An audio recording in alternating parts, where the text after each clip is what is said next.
Olá pessoal, bem-vindos ao nosso giro semanal sobre o mercado financeiro, em que semana esvaziada de indicadores econômicos, coube ao nosso campo político movimentar o mercado financeiro. E o destaque vai para a mudança de postura do nosso governo federal em relação ao corte de gastos e ao nosso Banco Central. Depois de intensas críticas aos juros altos e à independência do Banco Central, o governo federal mudou um pouco a sua postura. Primeiro passou a cogitar a possibilidade de corte de gastos. Após uma reunião que envolveu aí diversos ministros do governo com o presidente Lula, entre eles o ministro da Fazenda, Fernando Haddad, logo após essa reunião, Fernando Haddad, ao lado de Simone Tebet, que é a ministra do Planejamento, anunciaram aí cortes na ordem de 25,9 bilhões de reais no orçamento de 2025. Esses cortes viriam aí de um pente fino nos benefícios sociais para identificar possíveis fraudes e principalmente aí nos benefícios por incapacidade temporária, o antigo auxílio-doença do INSS, com visa aí a reduzir as despesas para o ano que vem. Além disso, o presidente Lula adotou aí um tom mais pragmático em relação ao nosso Banco Central, sem ficar aí tecendo críticas públicas aos juros altos e ao presidente do nosso Banco Central, Roberto Campos Neto. Essa nova postura do governo federal acabou aí agradando o mercado financeiro e a gente sentiu isso principalmente no dólar, que registrou uma queda essa semana de 2,42%, encerrando essa semana cotado aos R$ 5,46, depois aí no auge do estresse ser cotado aí acima dos R$ 5,60. Essa melhora no dólar foi refletida também no cenário em relação aos juros futuros. O mercado, que chegou aí até mesmo a prever uma nova alta da nossa taxa Selic, acabou se acomodando ao longo dessa semana. O DI para janeiro de 2025 registrou uma queda de 0,18 pontos percentuais e encerra essa semana cotado a 10,59%. A nossa renda fixa também se recuperou muito bem essa semana, depois do tombo que aconteceu aí no mês passado devido a toda essa tensão. O IMA geral, que mede aí a rentabilidade da carteira geral dos títulos públicos, encerrou essa primeira semana desse mês de julho com uma alta de 0,58%. O destaque maior vai para os pré-fixados, que tiveram um desempenho bem melhor. O IRFM registrou uma alta de 0,86% só nessa primeira semana de julho. O nosso Ibovespa encerra essa semana com alta de 1,91%, ajudado principalmente aí pela melhora nas commodities. O petróleo encerrou essa semana com alta de 2,32%, com barril Brent, referência para a Petrobras, encerrando essa semana cotado aos $86,97. Além disso, o minério de ferro teve um bom desempenho essa semana, alta de 4,51%, com a tonelada encerrando essa semana cotado aos $111,31. Essa melhora no preço das commodities se deve a uma melhor expectativa em relação à economia dos Estados Unidos e também ao bom desempenho da economia chinesa.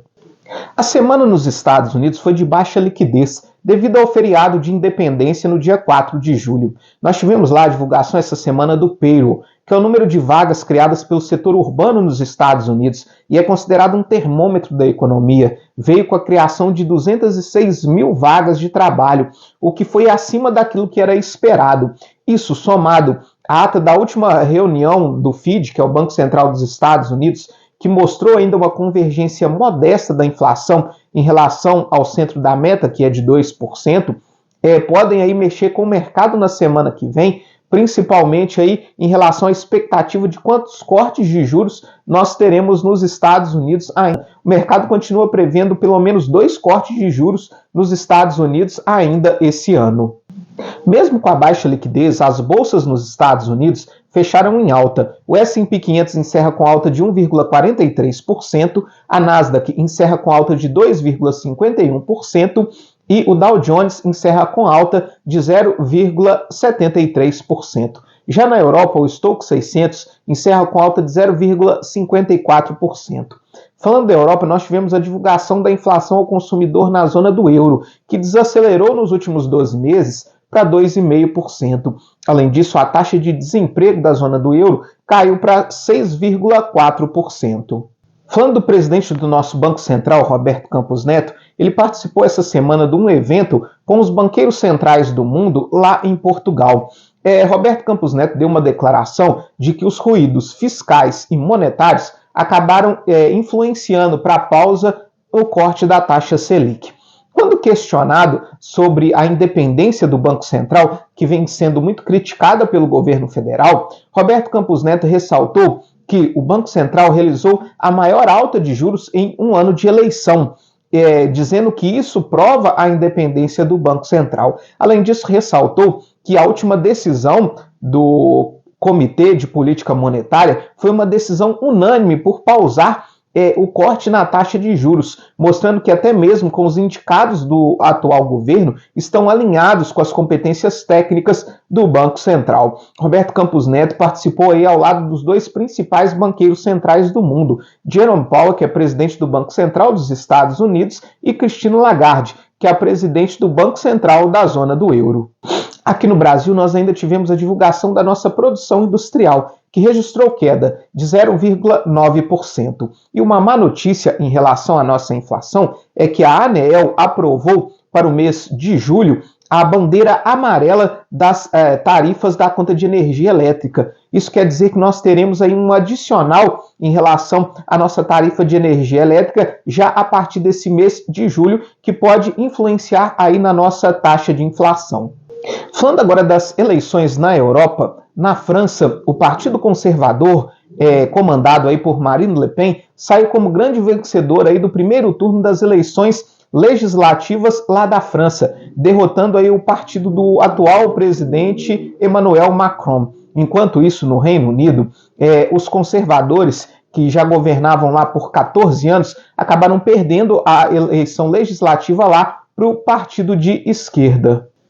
Para a semana que vem, nós temos a participação de Jerome Powell no Fórum dos Presidentes dos Bancos Centrais lá em Portugal. Temos também a divulgação da inflação ao consumidor e ao produtor lá dos Estados Unidos. A China divulga o PIB do seu segundo trimestre. Aqui no Brasil, fica a expectativa em relação à inflação. Nós divulgamos aí o nosso IPCA, que é a nossa inflação oficial, e também quais serão as expectativas de inflação apresentada pelo Boletim Focus. Lembrando que o Boletim Focus dessa semana apresenta uma expectativa de 4% para a inflação desse ano. E vamos ver aí se com a acomodação do dólar pode também acomodar aí as expectativas de inflação. E a gente também fica de olho no nosso Congresso Nacional com a tramitação dos projetos de regulamentação da reforma tributária. A expectativa é que pelo menos o primeiro desses projetos seja aprovado na Câmara dos Deputados antes do recesso do meio do ano, que começa no dia 17 de julho. Muito obrigado e até a próxima semana.